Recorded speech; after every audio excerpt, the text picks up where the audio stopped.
Senhor esteja convosco. Proclamação do Evangelho de Jesus Cristo segundo João.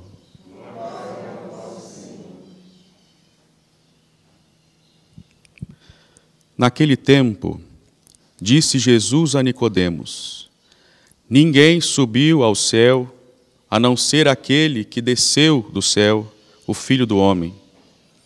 Do mesmo modo, como Moisés levantou a serpente no deserto, assim é necessário que o Filho do Homem seja levantado, para que todos os que nele crerem tenham a vida eterna. Pois Deus amou tanto o mundo, que deu o seu Filho unigênito, para que não morra todo o que nele crer, mas tenha a vida eterna. De fato, Deus não enviou o seu Filho ao mundo para condenar o mundo, mas para que o mundo seja salvo por ele. Palavra da salvação.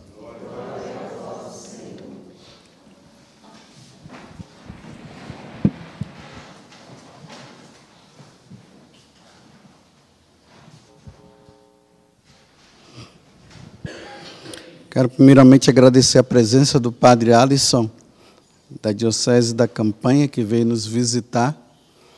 Hoje também aqui na comunidade nós estamos celebrando os 35 anos de casamento do Campos e a Jussânia, e a todos nós aqui presentes, diante deste dia de festa, de muita alegria para nós. A exaltação da Santa Cruz. Nós precisamos sempre trazer à nossa memória o que Deus fez por nós, como está dizendo aqui no Evangelho, nesta conversa de Jesus com Nicodemos. Deus amou tanto o mundo que Ele deu o seu Filho único para nos salvar. É interessante que hoje, quando eu meditava essa passagem do Evangelho, a primeira coisa que me veio foi vingança. Hoje é um dia de vingança.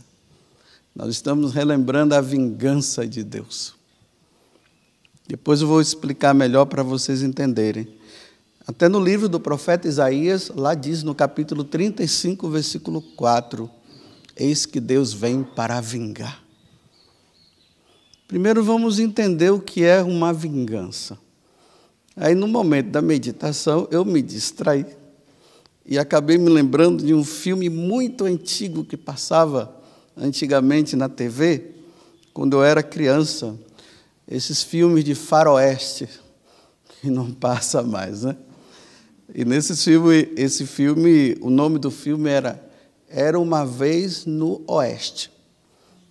Ali até a dona Márcia com o seu Jorge estão balançando a cabeça ali. Esse filme é interessante, que ele começa com um homem com uma gaita, que ele fica sempre tocando aquela gaita. Ele chega numa cidade. Ele toca a gaita, uma música assim meio que melancólica. E aí ele vai se tornando conhecido aos poucos, mas sempre numa atitude de não falar muito. Aí, ele está atrás de um homem. Mas que homem é esse? Tá bom, vou passar logo para o final. No final do filme existe um duelo entre ele e esse homem. E ali estão os dois, né? Prontos. O filme, quando vai passando, ele vai demorando, vai mostrando a fisionomia de um, vai mostrando a fisionomia do outro, até que engatilha, mata, aí ele atira, aí o outro pega assim, tenta colocar o revólver no... Como é que chama aquele negócio lá? É, isso aí mesmo. Tenta colocar lá e, de repente, ele cai no chão. Quando ele cai... Porque para esse homem, o da gaita era sempre um mistério. Quem é esse cara que está atrás de mim o tempo todo? Então, quando ele cai, aí ele vai, pega a gaita dele e coloca na boca. Aí o homem que já está ali prestes a morrer, ele se lembra de uma das maiores atrocidades que esse homem tinha feito. O que foi que ele fez? Ele pegou o irmão desse rapaz, desse homem, que já era mais novo, colocou nos ombros com uma corda no pescoço. E aí colocou a gaita na boca dele para ele tocar a gaita até ele se cansar. E quando ele se cansasse, ele cairia no chão e a corda apertaria o pescoço e mataria o irmão dele. Olha a vingança do cara. Matou o irmão. Eu acho que é uma das piores mortes que a gente pode observar assim humanamente, né? Enquanto ele ficava em pé segurando o irmão que estava em pé dele com a corda no pescoço, ele tinha uma grande responsabilidade.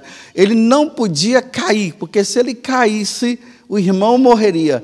Então ele fica ali, aí vai, ele começa, as pernas começam a tremer, ele começa a suar, e a gaita na boca tocando, e aquele negócio todo, aí ele cai. Quando ele cai no chão, o irmão dele desce e a corda mata. Que atrocidade! Então passou o tempo, e aquele homem, ele guardava no coração, eu preciso me vingar. Ele matou o meu irmão, eu vou matá-lo também. E matou. Essa é a vingança humana.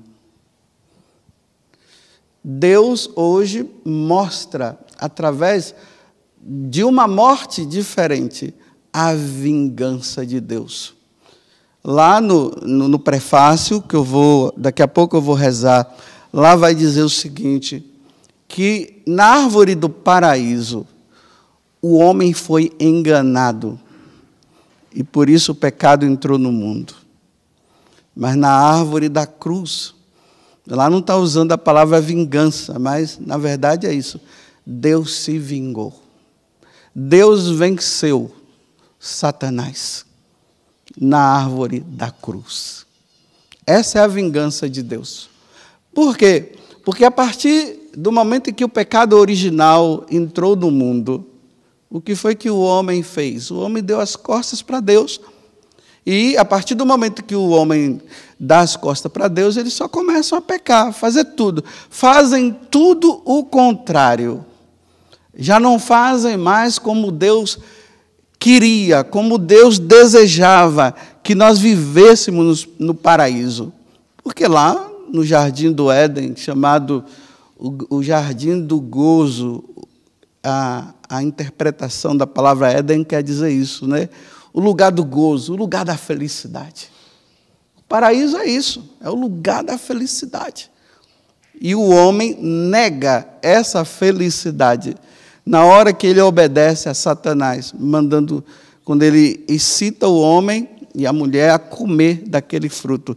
Então agora o homem faz tudo o contrário. Aí Deus dá os mandamentos para ver se o homem consegue, né, através dos mandamentos, consegue fazer aquilo que ele manda, mas mesmo assim o homem começa a negar. E aí Deus vem se vingar. Se vingar de nós e se vingar da serpente. Por isso que aí dá para nós entendermos, né, o que o Evangelho está dizendo. Pois Deus amou tanto o mundo que deu seu Filho unigênito, para que não morra todo o que nele crer, mas tenha a vida eterna. De fato, Deus não enviou o seu Filho ao mundo para condenar o mundo, está vendo? Deus não enviou o seu Filho para acabar com todos nós, porque era isso que nós merecíamos. Olha a vingança dele. Não, a vingança dele é essa. Ele veio não para condenar o mundo, mas para que o mundo seja salvo por ele. Aí pronto. Deus agora, ele recomenda, no dia de hoje, a igreja nos leva a fazer essa memória. Todos os católicos, eu estou falando católicos, deveria ser todos os outros, mas como os outros se sentem ofendidos, Então, problema de quem sente-se ofendido. Então, para os católicos, todos nós hoje somos chamados a estar diante da cruz e ver quem está crucificado. Uma das artimanhas de Satanás foi essa. Com essa história dos evangélicos, dos protestantes, de idolatria e tudo mais, e nós não vamos ser burros como eles, que ficam dizendo que a imagem, nós estamos adorando a imagem. Aí muitos católicos se deixaram levar por isso e tiraram os crucifixos das suas casas. Até nas escolas confessionais, ou seja, as escolas católicas, por isso que são confessionais, entraram na onda também. Claro que tirar os crucifixos das nossas casas, dos nossos lugares onde nós trabalhamos, aqui eu estou falando para os católicos mais uma vez, viu? Para nós católicos. Tirar é não lembrar, é para não lembrar como Satanás foi vencido, como a morte foi destruída, foi matada. É não ver com os nossos próprios olhos naquela imagem. Nós sabemos muito bem que ali é só uma imagem, não é Jesus Cristo, mas ela nos leva a Jesus, por isso que não é idolatria. Seria idolatria se não nos levasse para Deus, mas nos leva para Deus, por isso nos faz nos lembrar. Então, quando nós olhamos, nós vemos como a porta do paraíso se abriu para nós. Agora, não o paraíso terrestre, mas o celeste. No paraíso terrestre, lá mostra que de vez em quando Deus ia lá. No paraíso celeste, que é o céu, não, Deus, nós vamos estar com Deus. Nós viveremos para sempre com Ele. Não é que Deus vem nos visitar, nós iremos para lá para morar com Ele. Então, hoje, quando a igreja nos convida a venerar, a adorar aquele que está na cruz, Ele está nos levando a isso, como eu já falei. Olha só como Deus se vingou, meu Deus. Ele mandou o Filho dele. Olha como Jesus morreu por nós. Que vergonha, meu Senhor. O Senhor ter que passar por isso. Como diz Daniel lá no capítulo 9, o meu rosto fica corado de vergonha de saber que foi preciso que Deus morresse para me salvar. Isso é uma vergonha. Porque ele não deveria ter morrido.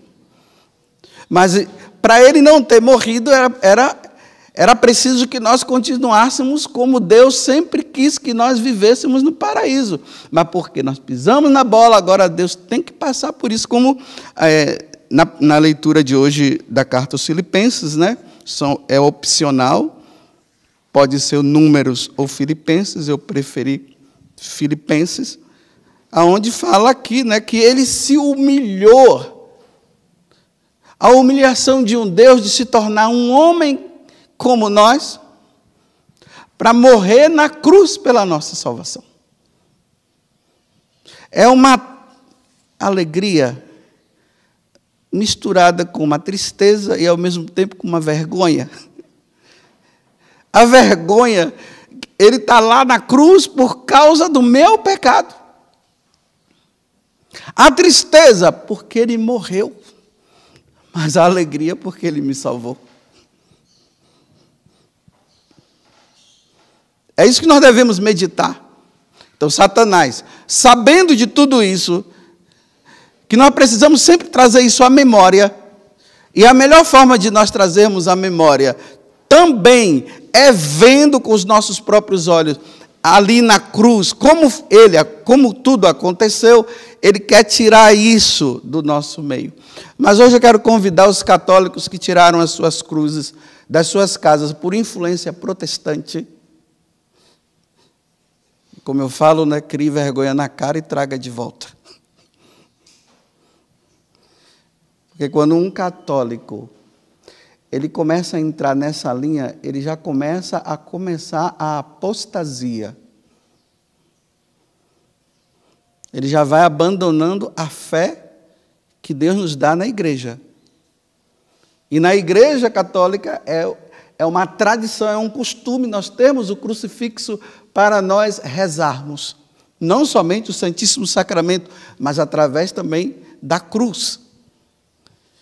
Então, quando uma pessoa tira, ela já está começando a apostatar, está abandonando a fé, já está se tornando protestante. E não é a cruz somente o madeiro, não. É com a imagem de Jesus. Porque aí vai virar protestante mesmo. Porque eles, com a ideia de questões de idolatria, eles ainda permitem uma cruz uma cruz lá de madeira, claro, né? Sem o crucificado, para não dar a impressão que está tendo adoração e caindo no pecado da idolatria. Então, nós, católicos, a cruz tem que ter o crucificado, a imagem do crucificado. Se não tiver, nós estamos caminhando para o protestantismo. E a gente vê essa lástima em algumas igrejas católicas, que só tem aquela cruz lá, sem a imagem do crucificado. E essas paróquias que têm a cruz sem o crucificado, é sinal de protestantismo. É igual a igreja presbiteriana, né, que tem lá a cruz sem o crucificado.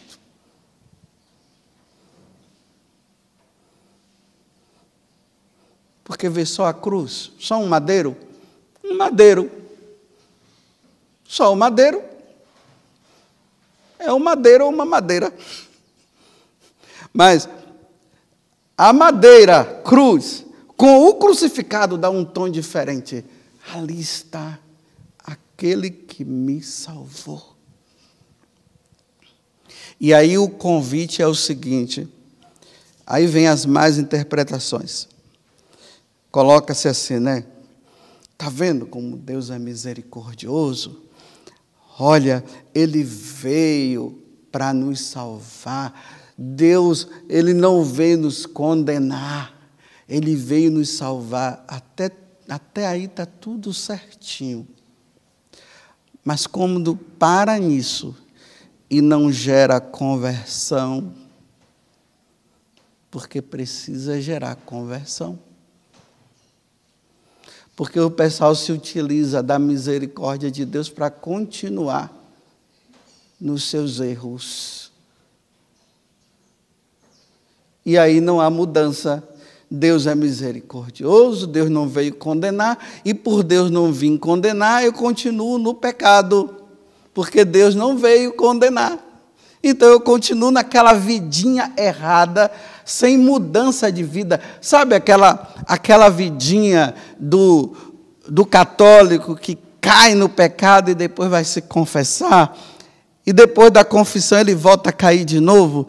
E depois que ele cai, ele volta de novo para a confissão? E depois da confissão ele volta para o pecado de novo? E, gente, quando é que vai mudar de vida?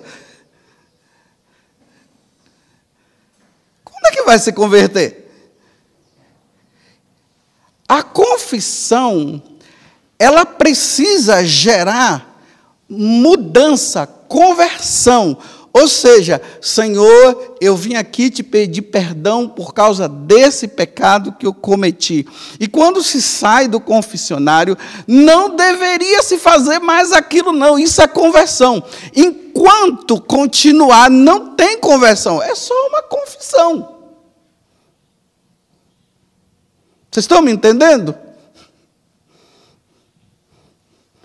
Não tem essa história que o pessoal fala do cigarro e cafezinho? Você fuma e depois toma um cafezinho, depois você toma um cafezinho e fuma. Quando é que você vai parar de fumar?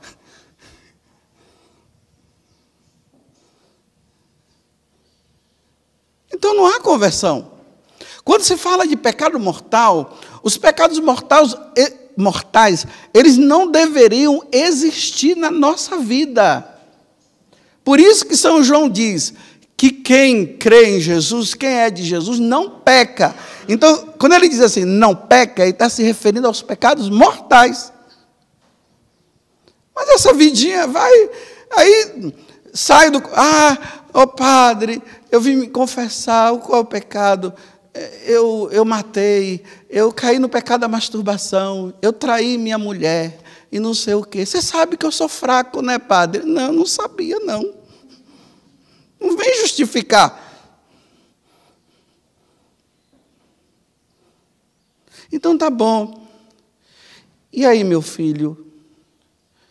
Você vai parar de ver pornografia. Você já viu?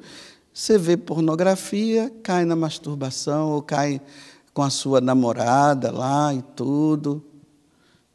Então, você vai parar quando? Não sei, padre. Não sei. Aí está vendo? Mas está confessando. Era para ele sair dali dizendo assim, não, padre, eu não vou mais roubar. Chega, eu não quero mais roubar. Eu não quero mais cair nesse pecado da sexualidade. Eu não quero, padre, com a graça de Deus, eu vou fugir de todas as situações. Não, você vai para o confessionário, confessa, passa uns dias, aí passa o dedinho lá no celular, começa a ver de novo, aí cai, aí vai, tem que me confessar. Aí vai lá, confessa, aí depois volta. Meu Deus, quando vai mudar? Você está vendo como é entender errado a misericórdia de Deus? Se entende a misericórdia de Deus nesse sentido. Mas Deus me ama como eu sou. Né? Fazendo essa sem vergonhice aí. Deus te ama, né? Ama sim, mas quando você vai mudar?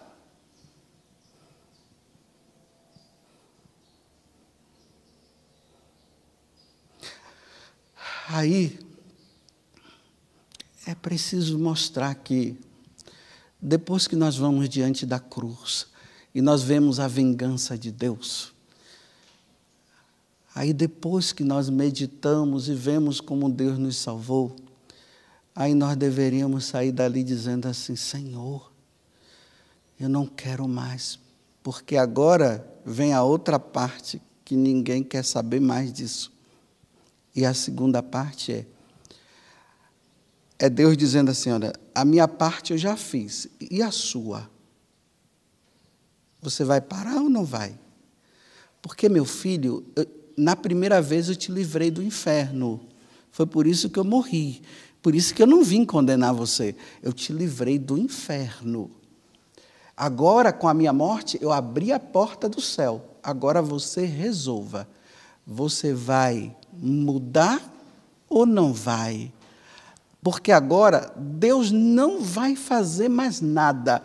Olha, Deus no Antigo Testamento, nós vamos vendo quando Ele vai preparando-nos para a vinda de Jesus, Ele vai fazendo muitas alianças conosco, muitas alianças, para que nós pudéssemos ter em mente que nós deveríamos mudar. E quando Jesus chegasse, era para Jesus encontrar todos nós assim, olha, tudo já assim, com o coração convertido, só esperando Ele morrer para eliminar tudo. Era assim que Deus deveria nos encontrar.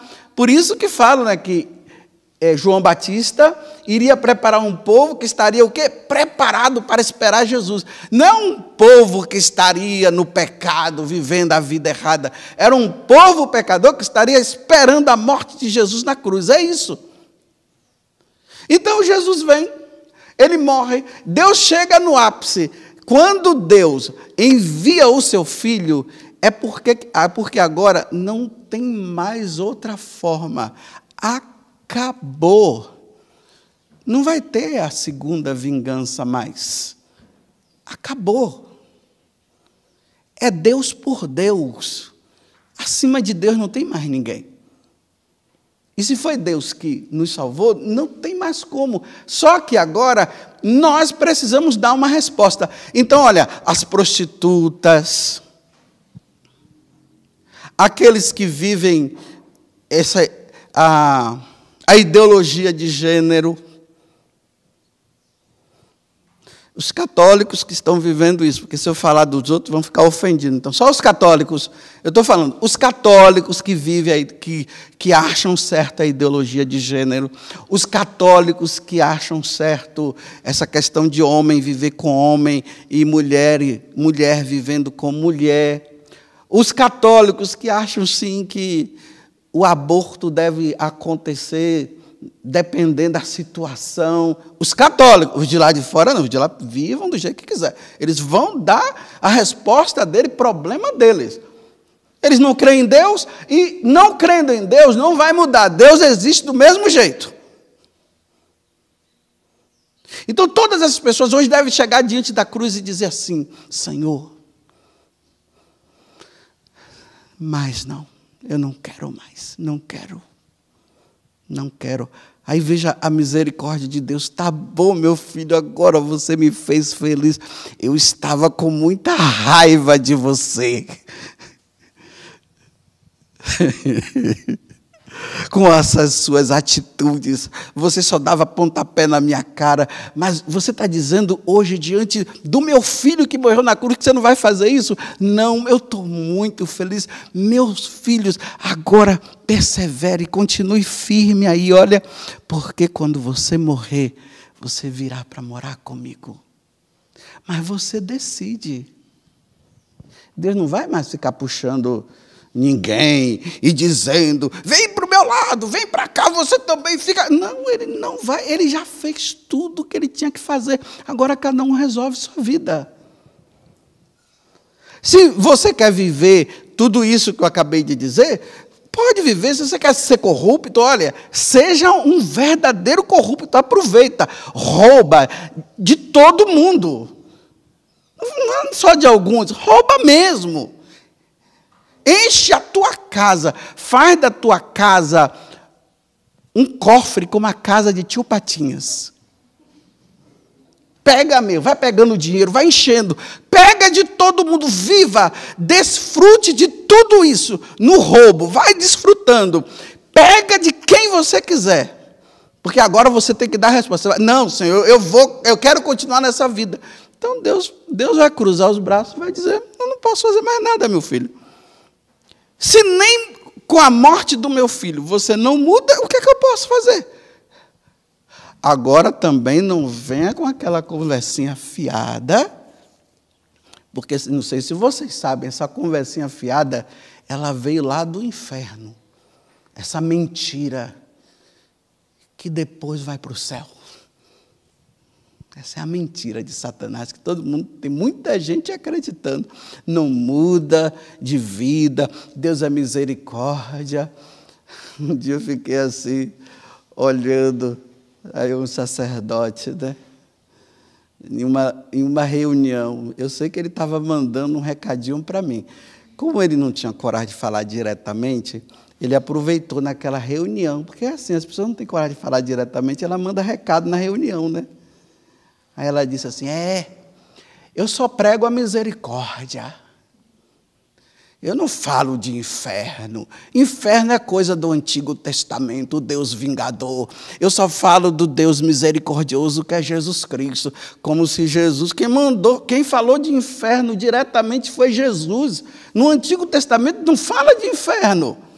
Quem disse haverá choro e ranger de dentes foi Jesus.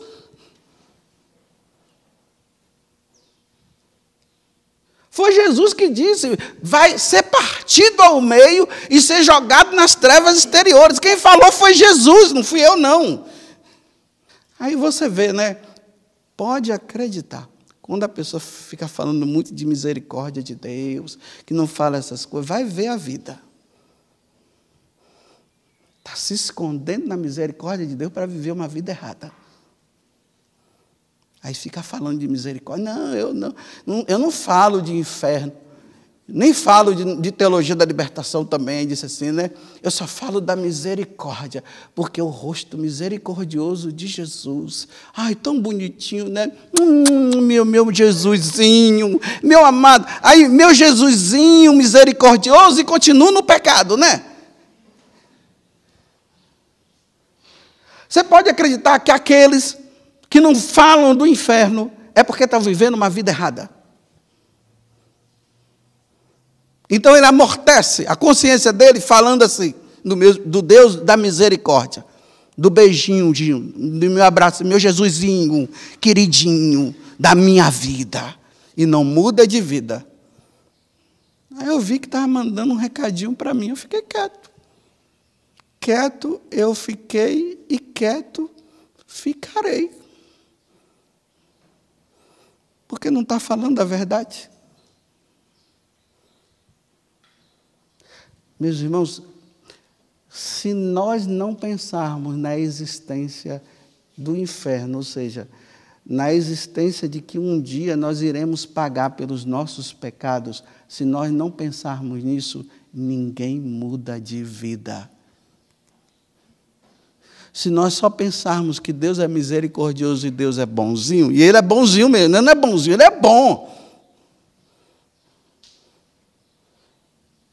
Se nós pensarmos somente que todos nós iremos para o céu, e nós não entendermos que Deus vai fazer com que Ele vai deixar que cada um faça a sua escolha.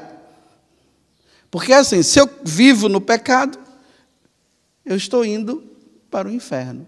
Se eu não vivo para o pecado, eu estou indo para o céu. É simples assim. Então Deus é tão bom que Ele deixa cada um ir para onde quiser. Aí que está a misericórdia de Deus. Ele deixa a livre escolha, porque ele já fez tudo o que tinha que fazer. Então tá bom.